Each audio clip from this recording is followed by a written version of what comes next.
জাতিসংঘের সনদটা সোনার মুকুট দিয়ে মেডেল দিয়ে হাসিনার কবরে জীবিত থাকা অবস্থায় লাগিয়ে রাখেন, ওটাই ওর নাম ফলক হবে।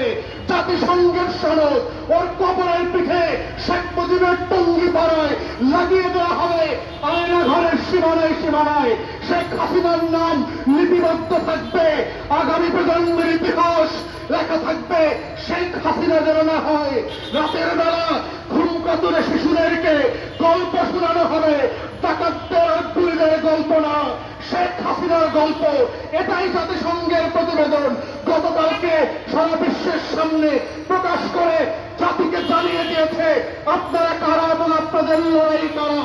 বাংলাদেশের লড়াই জাতিসংঘে পৌঁছার মধ্য দিয়ে আওয়ামী লীগের রাজনীতির কবর রচিত হয়েছে বাংলার মাটিতে এবং দিল্লির দাসত্বের রাজনীতি। এটাই হচ্ছে জাতিসংঘের বক্তব্য, এটাই হচ্ছে আয়না ঘরের বক্তব্য। এই বাস্তবতাই হচ্ছে বাংলাদেশকে আজকে দেখতে হবে।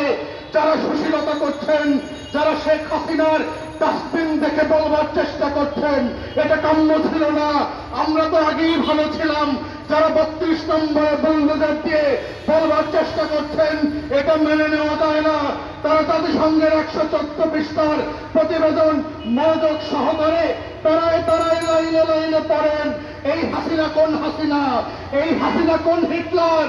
এই হাসিনা কোন রাজবংশের মুসলিম হয়ে শান্ত হয়ে ফিরে এসেছিল? এটাই হচ্ছে জাতিসংঘের 2025 সালের প্রতিবেদন।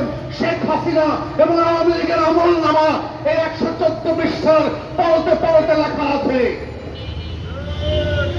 প্রিয় দেশবাসী, আমরা বারবার বলেছি